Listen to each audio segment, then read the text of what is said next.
Welcome, everyone. Thank you for waiting. Delighted to be here with our partners, particularly the Attorney General, on this very, very important bill that will be heard in this committee room right after session. It's scheduled for 1 o'clock right now in the Business and Professions Committee. And again, I want to thank Public Safety and all our partners on now this is my third attempt to get funding for the Cures program. And I want to particularly thank Bob Pack, who brought me this issue, and he will be the last speaker today from his own tragic experience. But first of all, let me just speak for a second about the problem. Prescription drug abuse, unfortunately, to many Americans, aren't aware of what an amazing challenge for America this is. Americans represent 6% of the world population, but we use over 80% of the opiates. 6 Californians on average die every day from prescription drug abuse. Prescription drug abuse, according to the Center for Disease Control, that's classified as an epidemic where deaths and addictions have increased every year since they did that, says that we actually costs us more and more people die and addicted from prescription drug abuse than illicit drug abuse. More people die from prescription drug abuse than cocaine and heroin combined. The workers' compensation group from California did a study that said just on workers' compensation it costs California $50 million every year because of prescription drug abuse. So this bill, again, as I mentioned before, is my third attempt to get funding for Cures, our prescription monitoring program. What we did was we've had dozens of meetings with stakeholders trying to work out some kind of agreement how we would fund Cures. My other 2 attempts, we've tried different ways to do it, and I haven't been able to get out of the first policy committee once, and the second bill died in the assembly, so it's a challenge. This bill, after dozens of meetings, to be fair, we tried to spread the pain, so to speak. So we increased the licensing fee for practitioners, people who write prescriptions, doctors, veterinarians, nurses, pharmacists. We increased it by 1.16. So very little amount. The largest increase, based on the base, is for doctors, which is about $9 a year. $9 a year for doctors. The doctors, the CMA, just recently agreed to increase their licensing fees by $40 a year to deal with drug abuse for their own members. So we think this is a small amount. The second 2 parts of our funding sources come from taxes on pharmaceutical companies and taxes on health insurance providers, including workers' compensation providers. All of that will generate a little bit under $9 million a year to both upgrade the system, to maintain the system, and then to give the tools for the Attorney General and the Department of Justice to do the proper investigation. So it's important to remember that California led the country on prescription drug abuse. We were the first state to have a prescription monitoring system. We were the first state to go ahead and make it advanced and make it technical. Right now, though, of the over 200,000 prescribers, we've only got about 2,000 actually using the system. This bill would require everybody, once the Attorney General and Department of Justice upgrades it and knows that it's capable of taking all the prescribers, will mandate them all to become part of the system. So we were the first. If we fail to get this bill out as an urgency and off the floor, as of July 1st, we will join Missouri as the only 2 states that doesn't have any system at all. So we'll go from first to worst.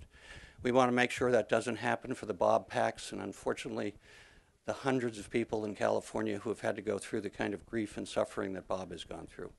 So with that, it's my pleasure to introduce a very stalwart partner in this effort. She's been with us every step of the way, and her staff, Ken Pogue, is in the room today to answer any questions, technical questions. They've been absolutely relentless, and I appreciate her partnership. The Attorney General of California. Thank you.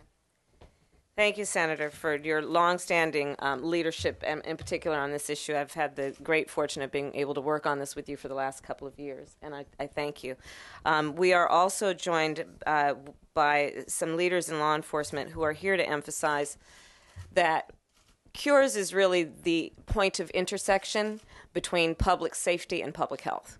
And so joining us is also Chief Lerner from Elk Grove and Chief Lawrence from Rockland.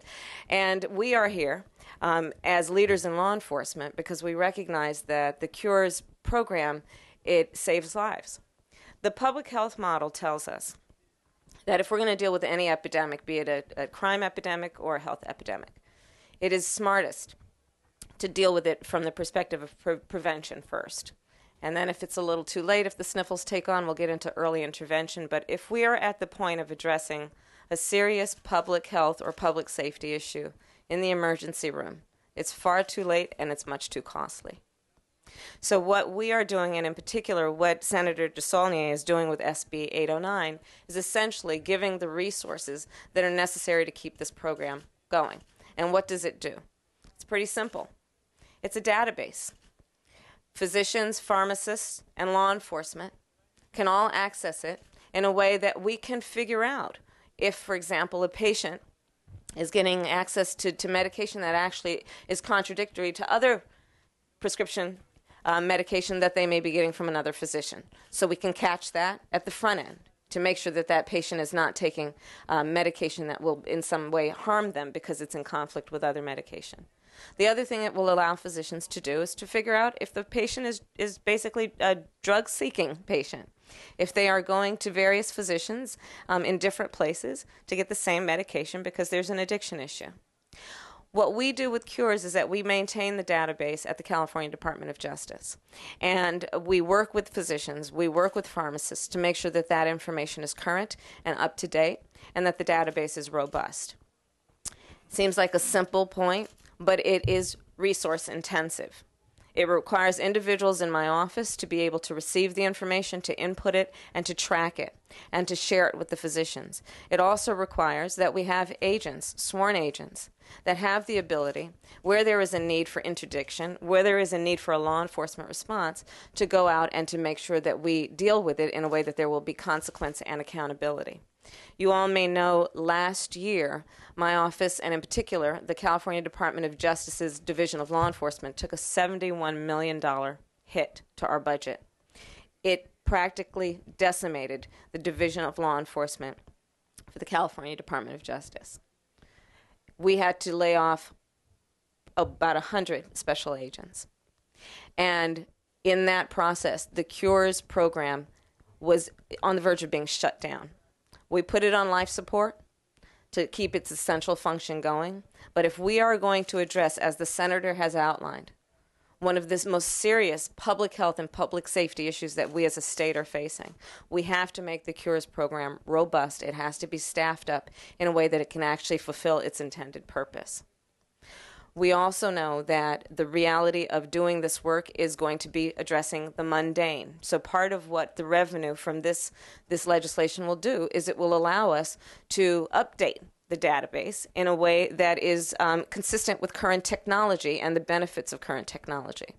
It will allow us to rehabilitate, frankly, the system and the computer system, the technology that is associated with this.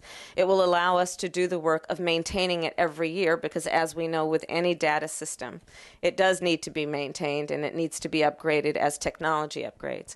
So those are some of the important, perhaps seemingly mundane, but critical issues that are at play when we talk about the need for this bill. I'll close by saying that this is simply about supporting what all of the public should expect will be a smart and efficient government. That's what this is about. And it is also about breaking down silos between, on this issue of abuse of prescription medication, the silos that can exist and often do exist between physicians, pharmacists, and law enforcement. This will break those silos down in a way that we will save lives. And as Senator DeSaulnier described, we know that we now have more Americans that are dying from prescription drug abuse than die from auto accidents. It is very serious, and this is a solution. Thank you. And I'm going to now introduce Chief Drummond, who is the West Sacramento Police Department Chief. He has been a long-standing leader on smart on crime approaches to achieving public safety. He is known and has a reputation statewide for his focus on community engagement and doing that in a way that can partner with law enforcement to achieve our goal of public safety. So with that, Chief Drummond, please. Thank you, Attorney General. The California Police Chiefs are very much in support of this effort. We appreciate the leadership of the Senator and the Attorney General in this effort. because this is a multifaceted tool that can be used. It's used for intervention, prevention, education, which the Attorney General referred to up front, and ultimately and sometimes enforcement. And so prescription drugs are the fastest growing drug problem in the United States. More deaths each year occur from prescription drugs than from traffic accidents. And 1/3 of first-time drug users who are 12 and older, they came into the drug culture. The gateway was prescription drugs. And so this is why this is a vital piece of legislation, and the police chiefs are strongly in support of that. Thank you very much.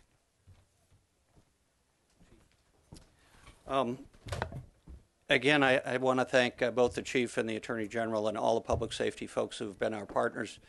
The Attorney General mentioned silos. A lot of the critics of our bill will say, well, this is a fairly small amount of money in your larger budget. Why don't you just use general funds, or economy's doing better, your budget's doing better. In terms of silos, I've been on the budget subcommittee since I've been in the Senate, both for public safety, where we were cutting the Department of Corrections, and as the Attorney General said, cutting prosecution and cutting the courts. But the last 2 years I've been chair of the Health and Human Services budget, where we cut $4.2 billion to the social safety net. And all of those cuts have their impacts on Californians, negative impacts. So it seems a little bit audacious for particularly pharmaceutical companies to come and say we should cut those programs more for an industry that sells $1 billion worth of pharmaceutical goods in the state of California every year and whose after-tax profits are very robust. So in terms of all those connections, for me, my original connection, as I said, into this unfortunately tragic epidemic is Robert Pack, a constituent from Danville, California, who on a beautiful Sunday afternoon decided to take his children and his wife for a walk to the local ice cream shop. And on that walk, unfortunately, someone who was on Vicodin and vodka lost control of her car and killed two of his children. So Bob Pack has been absolutely a passionate and committed person to make sure that injustice and things like this do not happen, if at all humanly possible to avoid. My good friend, a great crusader in this effort, Bob Pack. Good morning. Thank you, Senator. Well, as the Senator discussed or stated that 9 years ago, I lost my two children, my 10-year-old son, Troy, and my 7-year-old daughter, Alana, to a doctor shopper, a woman who was addicted to prescription narcotics and, in fact, had received thousands of prescription narcotic pills from her HMO, Kaiser Permanente. And 2 weeks before the accident where she drove off the road running over my children and my wife, she had received 315 Vicodin, 180 Flexerol muscle relaxants, and took them all prior to that accident. And that started me down a quest and a path that has brought me here today. And that path has been providing the needed data to doctors and pharmacists before they prescribe those medications or before they deliver them to the patient, to know whether that patient is real and to know whether that's a patient's a doctor shopper and to know whether they should even prescribe at all to that person. And that could directly prevent tragedies like mine. I'm here because not only on behalf of my children, but I'm here on behalf of all the thousands of families that have been victimized by overprescribing and addictive drugs in California. And hopefully this bill, 809, will set the tone and give that needed data to doctors and pharmacists so we can prevent the thousands of more deaths that are going to happen if we don't pass this bill. I have worked for 7 years on the Cures program, and 4 years ago I worked with then Attorney General Jerry Brown on implementing the real-time version or the instant access to the Cures database, so it could give that live, rich gold mine of data to doctors and pharmacists so they knew who they were prescribing to. And that program was launched 4 years ago. I helped architect the software for that program, and I helped bring about some legislation and a path that we would try to fund this properly to be the leader in the nation of curbing prescription narcotic abuse. Well, this is the time. This bill is the solution, and we need to have it passed. Thank you. So I'll ask the Attorney General and, to join me, and Bob, if necessary, to answer any questions you might have. Questions? Yes.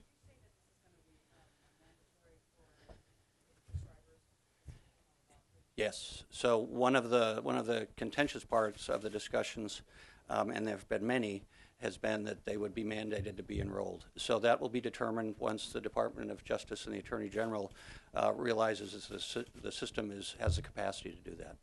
I believe Nevada is the only state right now that I'm looking at, Ken, that mandates everybody to be on their prescription monitoring system, but they don't have. This would be state of the art, and you know, I think as we've all said, this is a national problem. If we can do this, California again will have the most robust system.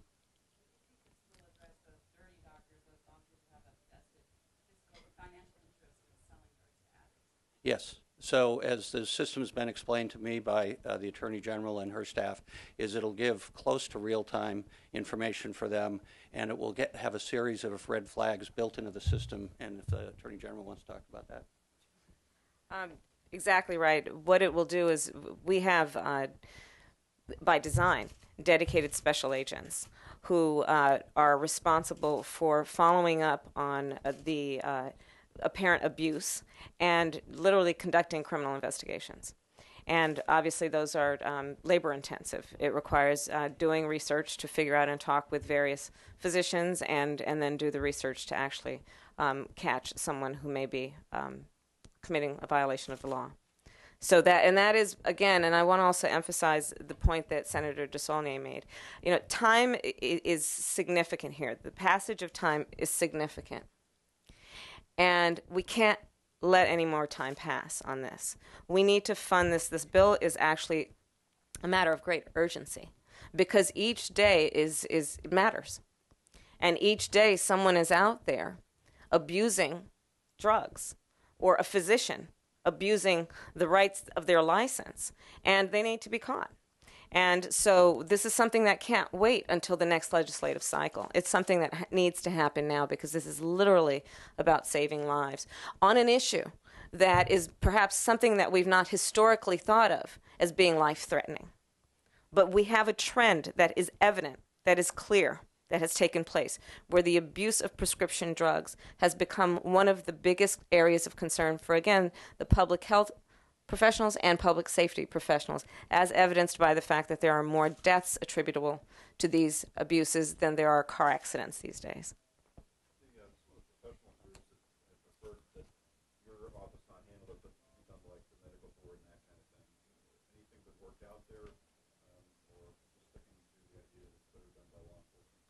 Well, do you want to talk about politics? Well, I think that's a legitimate concern. I've been to the CMA. They were up here last week, the California Medical Association. They have concerns that I think we're sensitive to. We have been sensitive to, that law enforcement will be overly aggressive, and the professional diagnosis is important. We agree with that. We think those decisions should be at the medical board, working with the doctors and the prescribers. They have the expertise. What this system does is get after the abuses in the system.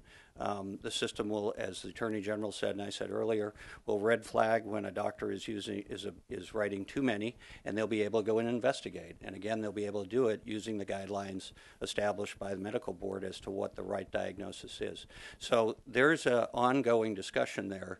I think the important thing is not only the urgency, but the other thing that's been led home to me by public safety is that organized crime in many ways is now very diligently, and as they often do, finding ways to get more and more of the product out into the system. They take it to Mexico, they bring it back. So we're not talking about just a few bad docs here. We're talking about a very well organized effort by the underground and organized crime to sell as much of this product as possible. And again, I defer to either the Chief or the Attorney General. Well, that's exactly right, and we know that there are, there's been a lot of talk about straw purchasers. There are straw purchasers of prescription drugs who are out there buying and getting the prescriptions as a way of then taking it back to gangs, criminal street gangs, who then bundle them up and then sell them on the street at great cost to the purchaser and at great profit to the criminal gang. But I think, Chief, would you like to talk a little bit about that? Sure. What really happens in that setting is that the criminal street gangs use the prescription drugs, the sale of those prescription drugs, to actually fund their operations here in the United States. Those drugs end up in Mexico, are resold, and then the proceeds come back. And so it compounds the problem. And so that's why, as the Attorney General said, it's a critical, vital action that needs to take place as soon as possible. Yeah, I'd like to say that the CURES program was originally established many, many years ago by the state to provide the data on the reporting of prescription narcotic schedules 2, 3s, and 4s in California. And it was decided many, many years ago that the DOJ's office would be the gatekeeper of that data. This was before the internet technology that could be leveraged to provide this data back to doctors and pharmacists. So that was a natural choice back then to have that data, and it still is, because it really provides a two-pronged solution to prescription narcotics. And the two prongs are doctor shoppers, people going to doctors and getting medication fraudulently, and the inadvertent helper in that is the doctor. And the other side, or the other prong, is looking at that data from a law enforcement aspect, so they can leverage this data to see if there are doctors fraudulently prescribing to patients. So you have this two-sided approach. Well, the electronic version of CURES, which needs this funding badly, will provide that two-pronged approach. It'll provide it's just software. It can be data mined in many thousands of ways. If the Attorney General and her team and her division of law enforcement would like to have it sliced and diced in different ways, that's all they have to do is recode some software, and they can get reports daily, weekly, monthly, top 10 prescribers, top 100 prescribers of oxycodone or hydrocodone. They can look at that data in many ways, and that's what we need developed to do it from a law enforcement aspect. The other part of the system, the providing the data to doctors on patients and pharmacists, that's already there. We just need to get these doctors enrolled in the system and using it and comfortable. Those that do use it, I've talked to hundreds of doctors that use the CURES system. I've traveled throughout the state talking to these doctors, and they love it. They swear by it, and they live by it, because many of them are pain management specialists who need to use CURES in order to feel comfortable to help cure their patients. Thank you. I think it's really important to emphasize how big this is for organized crime. I did a bill last year that the governor signed, and I became more aware of how unsophisticated we are when we try to oversee this. So just the counterfeit on prescription pads was what that bill addressed, trying to make sure there was more control over that. So people use those prescription pads all the time. They steal them, they try to counterfeit them, they do counterfeit them, which leads to this really organized crime effort as well. I think we have time perhaps for one more question. I would want to point out that we have fact sheets on the bill, and we have the bill here. If you need those, our communications director has them here, Sam Mahood. Any other questions? Sure.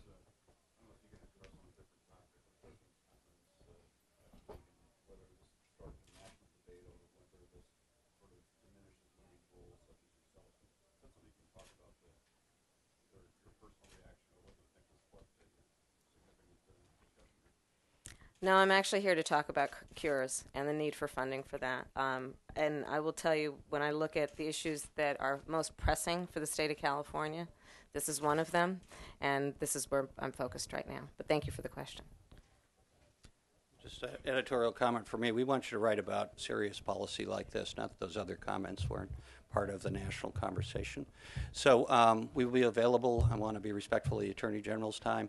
I do want to just finish and thank again the Attorney General, who I want to repeat, her department and Ken have been absolutely terrific partners on this. And then to law enforcement as well, and to Bob Pack. When you start to get involved in prescription drug abuse, you hear literally hundreds of unbelievable heartfelt stories. In this building, unfortunately, we hear a lot of those on a lot of subject matters, but in this, it's particularly amazing.